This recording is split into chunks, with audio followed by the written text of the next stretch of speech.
जब बनी इसराइल में एक नौजवान ने जायदाद के लालच में अपने चचा को कत्ल कर दिया तो हजरत मूसा अलैहिस्सलाम ने अल्लाह के हुक्म से उस मुर्दा शख्स को कैसे जिंदा करके सच को जाहिर किया और इंसाफ कायम किया।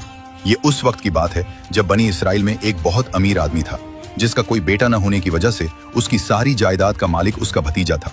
भतीजे ने दौलत के लालच में अपने चचा को कत्ल कर दिया और रात के अंधेरे में लाश एक दूसरे खानदान के दरवाजे पर फेंक दी।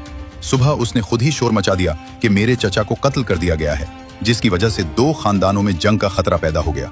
जब मामला हल न हुआ तो सब लोग हजरत मूसा अलैहिस्सलाम के पास गए और कातिल का पता लगाने की दरखास्त की। हजरत मूसा अलैहिस्सलाम ने अल्लाह से दुआ की तो अल्लाह ने हुक्म दिया कि एक गाय ज़िबह करो। बंदी इसराइल ने उसे मजाक समझा और फिर ऐसे सवालात शुरू कर दिए जिनका मकसद हुक्म को टालना और वक्त जाया करना था। अल्लाह ताला ने उनके हर सवाल का जवाब इसलिए दिया ताकि उन पर हुज्जत तमाम हो जाए और उनके पास भागने का कोई रास्ता न रहे। पहला सवाल यह था कि गाय की उम्र क्या हो। अल्लाह ने फरमाया कि वो न बूढ़ी हो और न कम उम्र की हो बल्कि दरमियानी उम्र की हो। फिर उन्होंने रंग पूछा तो अल्लाह ने फरमाया कि उसका रंग गहरा चमकदार हो, जर्द हो, जो देखने वालों को खुश कर दे। उन्होंने फिर सवाल किया कि वो काम क्या करती हो। अल्लाह ने फरमाया कि वो ऐसी गाय हो जिसने न कभी हल चलाया हो न जमीन को पानी दिया हो और वो हर ऐब और दाग से पाक हो।